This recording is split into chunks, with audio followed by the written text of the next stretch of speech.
ಬಂಧಿಯಾಗದಿರು ಮನವೇ,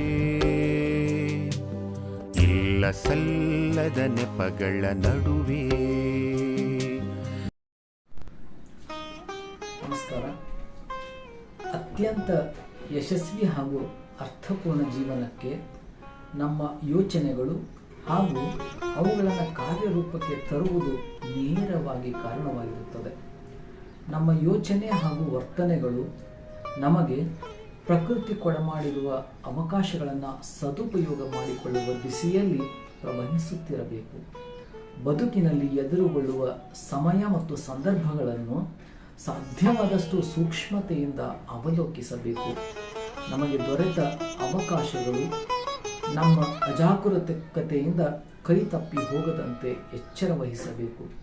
ಕಳೆದು ಹೋದ ಅಂತಹ ಸದಾವಕಾಶದ ಕ್ಷಣಗಳು ಮತ್ತೆಂದು ನಮ್ಮ ಪಾಲಿಗೆ ಬಾರದೆ ಹೋಗಬಹುದು.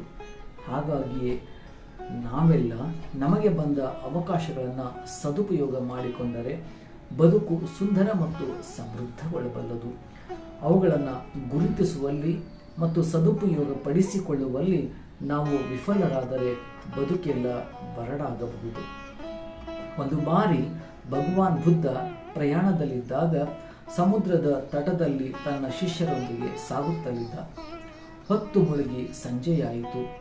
ಪ್ರಯಾಣ ಮುಂದುವರಿಸುವುದು ಅಸಾಧ್ಯ ಎಂದು ಯೋಚಿಸಿ ಅಲ್ಲಿಯೇ ವಿಶ್ರಮಿಸಿ ಬೆಳಗ್ಗೆ ತಮ್ಮ ಪ್ರಯಾಣವನ್ನು ಮುಂದುವರಿಸಲು ಅವರು ನಿರ್ಧರಿಸಿದರು. ಸಮುದ್ರದ ತಟದ ಸ್ವಲ್ಪ ದೂರದಲ್ಲಿಯೇ ಒಂದು ಚಿಕ್ಕ ಗುಡಿಸಲು ಕಾಣಿಸಿತು. ಅಲ್ಲಿಯೇ ಉಳಿಯಲು ನಿರ್ಧರಿಸಿ ಅದರ ಹತ್ತಿರ ಹೋಗಿ ಬಾಗಿಲು ತಟ್ಟಿದರು. ಅದೊಂದು ಬೆಸ್ತರ ಮನೆಯಾಗಿತ್ತು.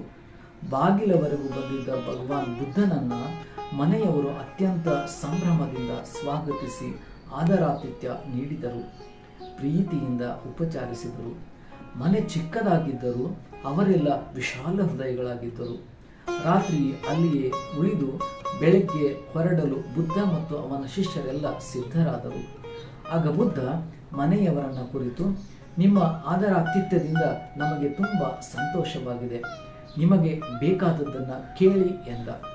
ಅವರು ತುಂಬ ಸಂಕೋಚದಿಂದಲೇ, ಪೂಜ್ಯರೇ, ನಾವು ತುಂಬ ಬಡವರು, ಒಂದು ಹೊತ್ತು ಊಟ ಮಾಡಿದರೆ ಇನ್ನೊಂದು ಹೊತ್ತು ಉಪವಾಸವೇ ಗತಿ, ನಮ್ಮ ಬಡತನವನ್ನು ನೀಗಿಸಿ ಎಂದು ಅವರು ಅಂಗಲಾಚಿ ಬೇಡಿಕೊಂಡರು. ಸರಿ, ನಿಮ್ಮಲ್ಲಿ ಯಾರಾದರೂ ಒಬ್ಬರು ನಾಳೆ ಬೆಳಗ್ಗೆ ಸಮುದ್ರಕ್ಕೆ ಹೋಗಿ ಅಲ್ಲಿ ನಿಮಗಾಗಿ ಒಂದು ಪರುಷಮಣಿ ಹೊಂದಿರುವ ಚಿಪ್ಪು ದೊರಕುತ್ತದೆ. ಅದನ್ನು ಶ್ರದ್ಧೆಯಿಂದ ತೆಗೆದುಕೊಂಡು ಬನ್ನಿ. ಅದನ್ನು ನೀವು ಯಾವುದೇ ವಸ್ತುವಿಗೆ ತಾಕಿಸಿದರೂ ಅದು ಚಿನ್ನವಾಗಿ ಪರಿವರ್ತನೆಯಾಗುತ್ತದೆ. ಅದರಿಂದ ನಿಮ್ಮ ಬಡತನ ನಿವಾರಣೆಯಾಗಬಲ್ಲದು ಎಂದರು. ಮರುದಿನವೇ ಬೆಸ್ತರವನೊಬ್ಬ ಬೆಳಗ್ಗೆ ಕೈಯಲ್ಲೊಂದು ಕಬ್ಬಿಣದ ಚೂರನ್ನು ಹಿಡಿದುಕೊಂಡು ಸಮುದ್ರದ ತಟಕ್ಕೆ ಹೋದ.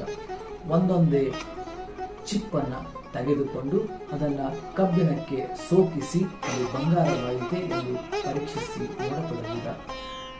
ಅದು ಆಗದಿದ್ದಾಗ ಚಿಪ್ಪನ್ನು ಸಮುದ್ರಕ್ಕೆ ಎಸೆಯತೊಡಗಿದ. ಹೀಗೆಯೇ ಬಹಳ ಹೊತ್ತಿನವರೆಗೂ ಚಿಪ್ಪನ್ನು ತೆಗೆದುಕೊಂಡು ಕಬ್ಬಿಣಕ್ಕೆ ಸೋಂಕಿಸಿ ಪರೀಕ್ಷಿಸುತ್ತಾ ಹೋದ. ಬಹಳ ಹೊತ್ತು ಕಳೆದರೂ ಅದು ಬಂಗಾರವಾಗಲೇ ಇಲ್ಲ. ಕ್ರಮೇಣ ಅವನ ಕ್ರಿಯೆ ಯಾಂತ್ರಿಕವಾಗತೊಡಗಿತು. ಚಿಪ್ಪು ಮತ್ತು ಕಬ್ಬಿಣದ ಕಡೆಗೆ ಅವನ ಗಮನವೇ ಇರಲಿಲ್ಲ. ಕೆಲವು ಹೊತ್ತಿನ ನಂತರ ನೋಡಿದಾಗ ಕಬ್ಬಿಣ ಯಾವುದೋ ಸಂದರ್ಭದಲ್ಲಿ ಬಂಗಾರವಾಗಿತ್ತು. ಅವನಿಗೆ ಅರಿವಿಲ್ಲದಂತೆ ಪರುಷಮಣಿಯ ಚಿಪ್ಪು ಸಮುದ್ರ ಸೇರಿಯಾಗಿತ್ತು. ಬದುಕಿನ ಬವಣೆಯನ್ನು ನೀಗಿಸಬಲ್ಲ ಅವಕಾಶವೊಂದನ್ನು ಅವನು ಉಪಯೋಗಿಸಿಕೊಳ್ಳುವಲ್ಲಿ ತನ್ನದೇ ಬೇಜಾರದಿಂದ, ಯಾಂತ್ರಿಕತೆಯಿಂದ ವಿಫಲನಾಗಿದ್ದ.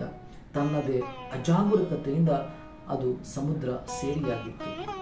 ಬದುಕಿನ ಯಶಸ್ಸಿಗೆ ನಾವು ಒದಗಿ ಬಂದ ಸದಾವಕಾಶಗಳನ್ನೆಲ್ಲ ಅತ್ಯಂತ ಜಾಗರೂಕತೆಯಿಂದ ಬಳಸಿಕೊಳ್ಳುವುದು ಅತಿ ಅಗತ್ಯವಾಗಿದೆ.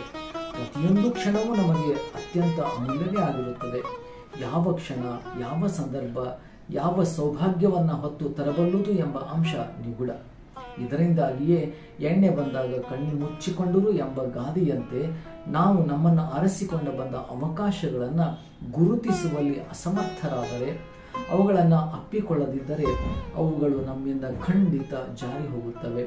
ದೈವವಿದ್ದರೆ ಮಾತ್ರ ನಾವು ಜೀವನದಲ್ಲಿ ಎಲ್ಲವನ್ನ ಪಡೆಯಬಹುದು ಎಂಬ ಕುರುಡು ನಂಬಿಕೆ ನಮ್ಮ ಮನಸ್ಸಿನ ಬಲಹೀನತೆ. ಅದನ್ನು ಬಿಟ್ಟು ನಮ್ಮ ಯಶಸ್ಸಿನ ಬದುಕಿನ ಮೆಟ್ಟಲುಗಳನ್ನಾಗಿಸಿಕೊಳ್ಳಲು ಅವಕಾಶಗಳನ್ನು ಬಳಸಿಕೊಳ್ಳುವುದು ಜಾಣತನವಾಗಿದೆ. ನಮ್ಮ ಎಲ್ಲ ಶಕ್ತಿಗಳನ್ನು ಅವಕಾಶಗಳತ್ತ ಕೇಂದ್ರೀಕರಿಸಿ ಅದರ ಕಾರ್ಯಸಿದ್ಧಿಗಾಗಿ ನಾವೆಲ್ಲ ಶ್ರಮಿಸಬೇಕು. ಇಂತಹ ನಿರಂತರ ಪ್ರಯತ್ನಗಳು ಮಾತ್ರ ನಮ್ಮ ಬದುಕನ್ನು ಸುಂದರ ಮತ್ತು ಸಮೃದ್ಧವಾಗಿಸಬಲ್ಲವು, ಬದುಕನ್ನು ಯಶಸ್ಸಿನ ದಡಕ್ಕೆ ಸೇರಿಸಬಲ್ಲವು.